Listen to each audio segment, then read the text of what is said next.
And suicide, my friends, can never be the solution to your problem. They are the problem. 33% rise in suicides in the last 2 years. It needs to stop, but that stopping needs to start with you. You deserve this life until your natural end. And if nobody else says it today, I love you, and I want you to stay. From his own personal experience, our next guest attempted to take his own life by jumping off the Golden Gate Bridge 22 years ago. And now he's a best-selling author, global public speaker, and award-winning documentary filmmaker. Joining us with his message of hope is Kevin Hines. Kevin, good morning. Good morning. Thank you for having me today. I really appreciate it. Thanks for joining us, Kevin. We want to start with your story because can you share with us what led you to a place where you saw suicide as your only option and what happened after? You know, I was in such a place of immense despair, and I was having auditory and visual hallucinations telling me I had to die. I never wanted to leap off the Golden Gate Bridge. I believed I had to, and those are two categorically different things. And that's what led me to attempt to take my life. For people who may be experiencing something similar or struggling as well, what is your message to them? My message to people out there who are struggling in a similar way is this. We're all going to pass away. None of us is immortal. Please give yourself time plus hard work for things to change. And that's what changed for me is after my first attempt, my attempt off the Golden Gate Bridge, I recognized later on that my thoughts did not have to become my actions. My thoughts did not have to own, rule, or define what I did next. And so if you can recognize that in suicidal crisis, you can always stay here. And after that, I live with chronic thoughts of suicide, but I always ask for help. I say, I need help now to anyone around me, and I get the help I deserve. Kevin, do you have any tips for people who are having these thoughts and who are feeling overwhelmed by it and aren't sure how to ask for that help? Yeah, so when you're in the midst of suicidal crisis and you're in that immense brain pain, as I call it, what you have to do is try to create a grounding technique. So a breathing exercise that really helps is called 4-4-8. You inhale 4 seconds through your nose, you hold for 4 seconds, you release 6 to 8 seconds, pursed lips like a whistle but no sound. Do it 30 times. What that does is bring your body and mind to a complete calm. It's like a bit of meditation. And 88% of the population isn't breathing properly when they're in that kind of a state of being. So if we breathe focused on our breath work, we can calm ourselves down. And then the first person you see, turn to them and say, I need help now. And tell them, I'm having these suicidal ideations, but I don't want to die. I need your help. Can you please get me to a safe place?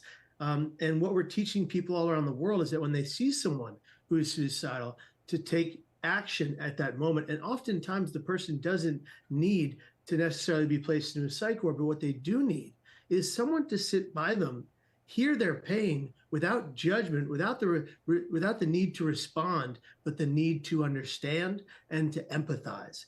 And then, call a crisis line, call a text line, or text a lifeline, whatever you need to do to make sure that person is safe.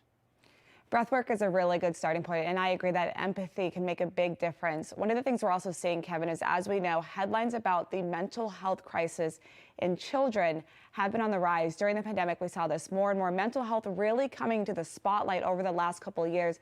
What can we do to help this, especially with children? Well, the first thing we need to do is have this conversation at every household in the breakfast, lunch, and dinner table. But we need to change the conversation from mental health to brain health. Your brain is tangible. If they cut your skull open to do surgery, they can feel it with their two hands. So we need to talk about brain health and brain well-being and brain pain. That's tangible. That's real. And for our children who are struggling with their brain health, we need to educate them from a very young age and say, you can and might have these issues going on as you get older. And here are some of the things you can do to stabilize from them. So education is to your diagnosis, regular exercise, eating anti-inflammatory foods. Those are the 3 E's, as I call them. Also, therapy, the therapy that works best for that person, and you have to work to find out what that therapy is. I utilize music therapy, breathwork therapy. I also utilize art therapy and blue wave lightbox technology therapy. I do so many things for my brain, mind, and mental health. And we need to teach these things to our children coming up because they're at a younger age dying by suicide. I don't know if you know this, but now more than ever, more 4 to 10-year-old children are dying by suicide than ever before in the history of the world. That's unacceptable. How does a 4-year-old child know how to take their lives? We need to act on this, and we need to act on it now. 4 to 10 years old is a chilling statistic right there. Maybe the conversation we need to be asking at the end of the day is, how is your brain feeling? But Kevin, can you share any stories about the impact you've had on others? You know, it's been an incredible 22-year journey since my attempt. And so I've gotten hundreds of thousands of messages from people all over the world from various ways saying that this story, my story, saved their life or changed their life forever. I don't own that. I don't claim to save lives. I go out, I give a message. I'm a conduit. People go home, they do the work, they change and save their own life. But I'll tell you one story in particular. Camp Lejeune Marine Base. I was there years ago, speaking to 10,000 Marines in 2 days. And at that Marine base, a young Lance Corporal approached me after the second presentation, and he took off his chevron, his rank pin. He placed it on my lapel, and he said, I wasn't going to come to this stupid presentation. I thought it was going to be a death by PowerPoint. But it wasn't, and I was going to take my life today. Now I am not. Can you please walk me to my CO, my commanding officer? And I did just that, and that person is alive today. And I can tell you, I receive these kinds of messages from all over the world every day, and it's incredible. I'm so grateful that I get to be alive, that I get to exist, that I survived what I did. But that kind of impact, it means the world to me, and I'm appreciative of it. Kevin Hines, thanks for sharing your story and for also allowing a space where you can open up that conversation and provide guidance. We appreciate it. Thank you.